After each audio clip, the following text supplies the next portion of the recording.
Hello, and welcome to Blue Cat Books. How can I help you? Are you Edwin Charles, the owner of this bookstore? I'm probably going to regret saying this, but yes. I am Abigail Humphreys, and I am the head of the Fiddler's Hollow Board of Decency. And are you? Am I what? Decent. I'll have you know this is no laughing matter, sir. We've seen your display in the window of that perverted book you sell to children. I took out 50 Shades of Grey months ago. No, the one about the boy wizard. Sorcerer. And I wouldn't call it Shakespeare, but harmful to kids? I guess if you judge it by the writing, and the character development, and the video games, and the toys, and... It promotes witchcraft. It teaches children to disobey their elders. Do you have kids, Miss Humphreys? Maybe locked in your attic, slowly being poisoned by their grandmother and developing an unhealthy relationship with each other. I have never been so insulted. I don't buy that for a second. We are not leaving, Mr. Charles. The board will be out here today and every day henceforth protesting your store until that awful book is removed once and for all. You won't have any customers by the time we're through. The joke's on you. I don't have any customers now. Welcome to The Shelf Life, a sitcom about a small-town bookstore, the man who runs it, and the people who just won't leave him alone.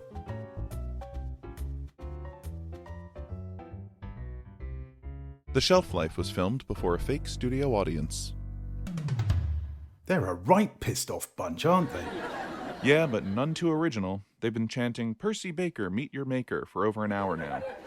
Are you going to take the book out of the window? No way. They don't get to tell me how I ruin my shop. Run. That's what I said. I do need to figure out how to get rid of them, though. The unpleasantly self-righteous rarely give up so easily. On that note, how's Sharon? Sharon moved out. I insisted Lucy stay with us while she's here, and that sent my beloved wife over the edge. And here I thought she was so understanding. She was, to a point. When I suggested Lucy meet her half-brother, Sharon put her foot down and said, absolutely not. She thinks he's not ready. She does know William is graduating this year, right? He's almost old enough to buy cigarettes and go to war. I'm pretty sure he could handle an extra plate at Thanksgiving. That's what I said to Sharon. She threw the plate at my head. How long is Lucy staying? Another few days. She's given me a lot to think about. I've missed out on so much. Don't. Did you know she has a fiancé? She wants me to come to the wedding. Some of her guests are reading poems at the ceremony, and she wants me to recite one. Which reminds me, I should pop over and pick something from your shelves. Back of the store, against the wall. Right, thanks. Hey, Mr. Charles. I came to tell you I love the book you gave me. I feel all empowered and stuff now. Careful, Sarah. If they hear you outside, they might stuff you full of straw and light you on fire like in that Swedish cult movie. Oh, Mrs. Humphreys and her prude parade? She goes to my church. She's always complaining about something. Nobody really likes her. I found her enthralling. Why is she protesting your store? Did you accidentally talk to her? She's got some grudge against that fantasy book everyone is going gaga over. She does this every time a new one comes out. She usually pickets outside the Barnes & Noble at the mall, but she heard about the midnight release here, and now you're her #1 target. Lucky me. If nobody likes her, why does she have such a large group with her? They're all scared of her.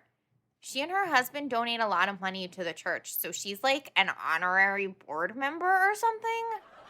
I don't know. I'm usually on my phone the whole time. Well, she's not running me out of my store, and she's not going to tell me what I can and can't sell.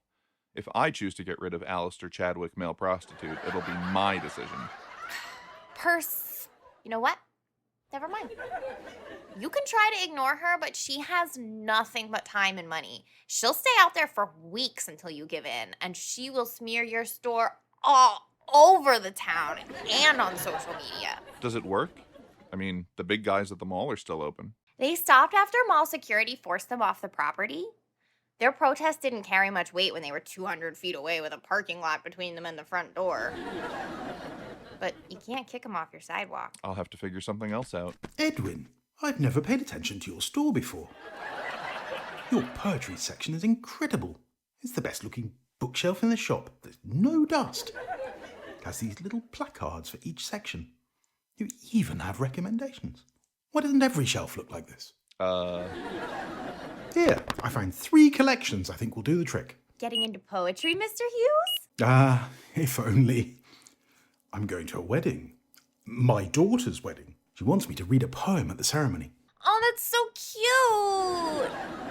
Speaking of weddings, did you ever open that invitation from your son, Mr. Charles? That'll be 2142. Mr. Charles.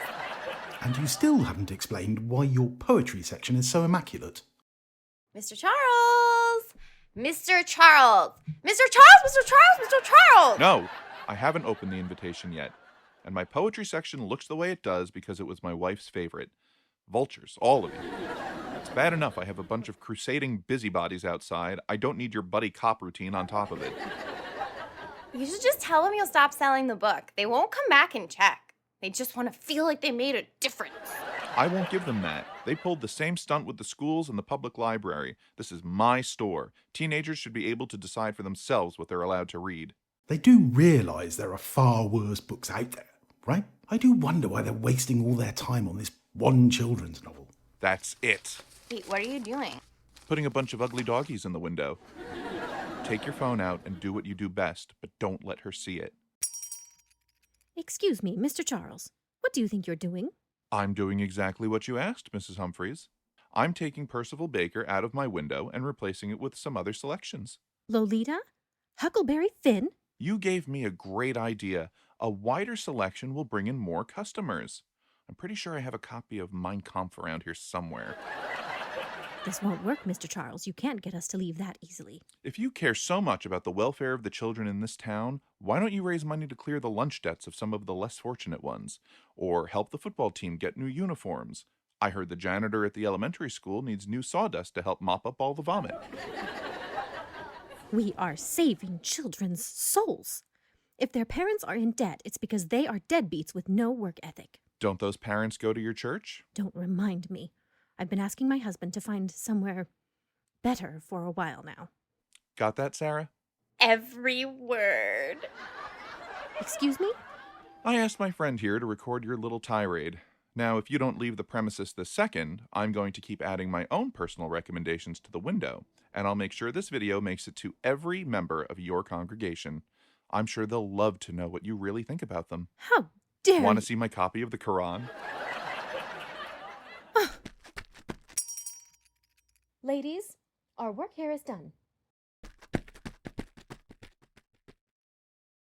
That was awesome!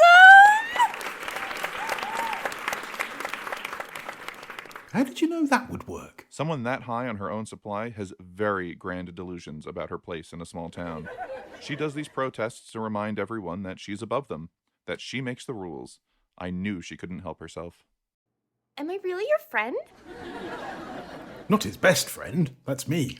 Both of you get the hell out of my store. Thanks for listening to The Shelf Life, written, produced, and directed by Harry Marks. Edwin Charles was played by Harry Marks. Abigail Humphreys was played by Darcy Cole. Vincent Hughes was played by Stuart Lennon. And Sarah Larson was played by Melody Weister. For more information about the show, visit shelflifesit.com or follow us on Twitter and Instagram at shelflifesitcom.